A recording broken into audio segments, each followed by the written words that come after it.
Voilà, nous allons attaquer à présent avec Misalo et Talio. J'aimerais bien tout réfléchir, mon mouké. Juin 2006, sorti à droit chemin. Et l'autre, en 2016, ça fait exactement 10 ans. Donc, c'est la décision, il faut le dire, et Zomaran en 2005. Ouais. Donc, ça fait déjà 10 ans. S'il faut faire un bilan, moi d'emblée, je peux me permettre de dire que le bilan est largement positif. N'est-ce pas, ça 10 ans, plusieurs featuring, plusieurs singles, et puis 3 albums. Un album, produit par F Victime. Le bilan est largement positif. Chaque fois, album, ils ont horizon parce qu'il y avait des pays tels que Guinée, Sénégal, Banini. En tout cas, le bilan est largement positif. Mali. Voilà. Et puis, quand on a préparé l'émission, on a eu autant la Maître Gims, il est congolais tout le long. Maître Gims, il a gagné. Mais il a formé un lomboloté. Il a un nombre de vues. Donc, c'est inégalable. Donc, plus de 10 millions de lots dans service. Dans cette sommation, tu as presque 21 millions de vues dans l'ensemble de la largement positif, encore une fois. Félicitations. Mais quel est le côté où il y a tourné autour de 10 ans? Moi, quoi que ça, c'est un travail humain. Tu peux te dire quoi? En tout cas, merci d'abord pour moi retrouver tout sali.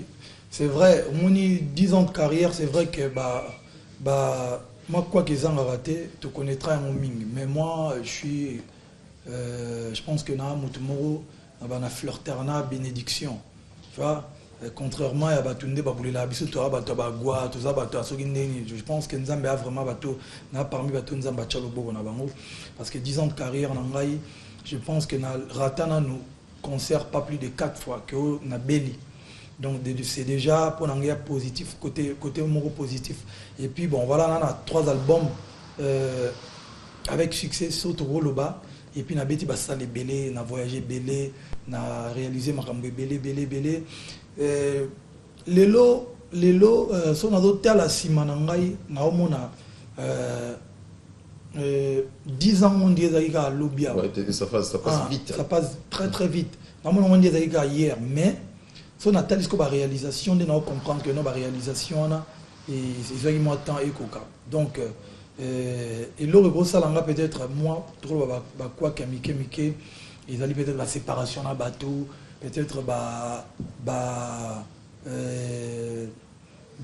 et l'hormone ça la tant vision ils allaient boyer mais et salamine ngolinga gité mais il faut en remercier Nzambe quoi, ça veut dire que bien l'équipe ma bien belé, donc ça c'est déjà une bonne chose.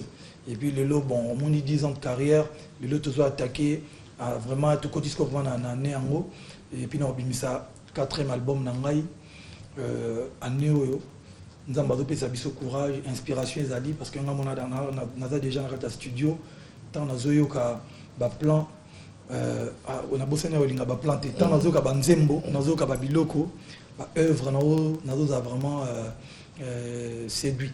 Et puis nangana rappeler que c'est vrai, oui, c'est vrai que Natala YouTube t'es basso combien de vues, vraiment merci dans nous ce qu'on a chapé na focus Natala. On est même en pharmacien une chanson au salé là on coûte promotion. Voilà. On a plus d'1 million de vues avec moi. Une pharmacien rendu mon na check ngwana na 4 également na palette ba buto sala œuvre mon na palette mututu fa apporter le rona Pierre donc on a check la pharmacien on a ça là en promotion fait il y a 1 million de vues pour une chanson rumba.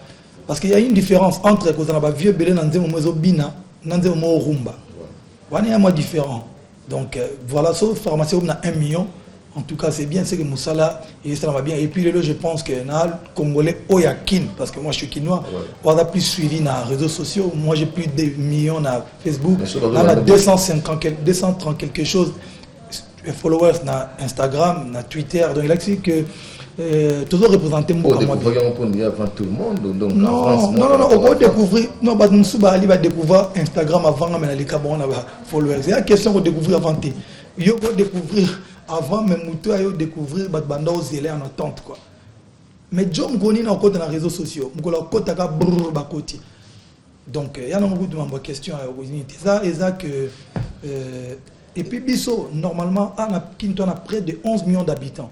So les lots on a encore 236 000 followers, c'est pas normal parce que internet, on a Instagram, on a bien ôté. Ils en ont un peu luxe, même pas ils ont étranger pour nabiso ba congolais. Moko ba comprendre na ke ba compte na Instagram, ba fondre ba compte ba Twitter to za ba africain ba les ba tout peut-être à part ba nigérien parce que biso to na so kana kin bata batu 10 millions 8 millions ba landi on a 8 millions de vues. Ba ça la ba américain. Donc voilà. Et puis Forbes, donc un magazine assez crédible, il faut le reconnaître. As-tu au numéro 1 et va congolais mieux surtout. Songa lobby ba lobakeo ngam nazo lobango. Il nous c'est encore beaucoup faut pas comme ça. Moi je te le dis parce que tu es vivant. En tout cas merci frère. Oui. Merci beaucoup Forbes na ba tindelanga ba reconnaître que numéro 1 ya ba Congo, ya artiste congolais. Et puis 11e africain. 11e africain. Moi en Afrique on a combien d'artistes? Et puis bon voilà et puis on a eu 11e parce que dans l'album t'es na marché. Donc il faut tout représenter Mboka. Il faut vraiment l'artiste congolais tout ça l'effort tout tikano ba bêtise ba koswana ba makamwana oui ils ont salué l'oroté. Mais fallait là je te coupe tout de suite excuse-moi. Mais musique nabiso certaines langues également tabac chroniqueurs qui nous ont précédés même les Zakari Barabaswe à un moment donné ils ont je dirais soutenu la polémique pour dire que ça a fait avancer la musique. Il y a 10 ans. Voilà, il y a 10 ans, c'était il y a 10 ans. Bon tu ko sabato. Ngane na boyo molobit na Forbes va numéro 1 artiste congolais nyoso na Forbes. C'est dans ça la polémique. Aussi on a la télévision la légui na fingi mutu. Parce que j'estime que pour na finga mutu d'abord mutu ana fo na la tena tala na télévision to ba pongi na 4 rapports na e to na baby sa moi éducation de base na zona. Na finga ba douter mais et pourtant na Forbes le numéro 1 c'est moi. Le numéro 1 des Congolais, je dis même pas un artiste, c'est-à-dire n'a pas footballeur, n'a pas tout nion, on a bino ba journaliste. Le Congolais le plus suivi sur Instagram, Congolais à Kin évidemment, ça doit Congolais avant la Kin tout ça. On a plus de 200 quelque chose. Nga. Mais est-ce que ce monde a la polémique? Tout est au cause sabat. Polémique bah tout c'est vrai, un grand respect bah vient nga Wenge tout ça à l'époque. Bisous ça la polémique. Bah mon on dit doit atterrir câble lelo na tilo ko lui bit bah côté na internet. Il y a un moment où on est fier la bilo non on est fier attends on a évité en haut parce que bisous ça la polémique comme à solo. Il y a qui bandalo les capena bomoni mutodo finge makamwa na télévision. Voiture Hollandais tout tient na car. Maintenant fier na ngote to ko la to na bana en bébé parce que moi on est rattrapé un jour si tu n'as pas de trip tant que tu es à la télévision encore comme un bouffon ou le bas non bah non tindangai bolimbisanga tout ça vous comprenez les lobes il faut pas comprendre que Marambouana et Servaka à une certaine époque Marambouana il est comme un polémique vient raconter un koi na vient un Salvatore de la patria bah comment on se la bah on pèse en ambote Marambu tout mais mon nom pas fanatique naï donc polémique il y a une place télé le bateau va nous dire mais la polémique pour ça la succès en tout cas beaucoup dans ce qu'on a non polémique mais bah vrai artiste. Mais juste est-ce que ce côté une affaire beaucoup personne a bonjour toi. Mais biso que ngala na problème ba tuté batunde ba na problème na ngai. Na problème ba tuté ngai. Na kuta na batu be na ba avion. Na avion so bakangi rideau so ba fungoli na kuta na ba avion na kuta na batu na ba bon na ba télévision tam sena ratoté. Na problème ba tuté frère ngala. Mais 10 ans yango s'il était demandé à Fali na kati ya 10 ans à Salango pena dans une apothéose dans une ambiance je dirais totale inviter les gens alors pour faire bas na batino surtout basa ba polémique on te demandait à ce que non Bengisa Ferré Bengisa Mutuboye donc bah autant sous bato azo mo rabino na yebo na est-ce que tu es en mesure de pouvoir le faire bo yembelo mo musique elle va catcher ya mo le ni d'abord on a expliqué bato ba comprendre il faut bato ba tiga ko kanisa ke fallait en polémique na ba artiste congolais mo non c'est-à-dire quoi et puis il faut pas tirer au Kanzake so bo yembina batunde bolingani non batu belé comme ba yemba 3 mois pe ba bebana ba pesa ni pembo ba musuku tu bo pesa ba onta musu ba atinde pe ba ninga ba musicien ba sel mamutu mais pour donc ça veut dire qu'on a 10 ans carrière na ngai na toi déjà na ba démarche il faut tous voir stade des martyrs parce que il y a 10 ans carrière na ça concerté mais chaud na show na besoin ça la show na stade des martyrs.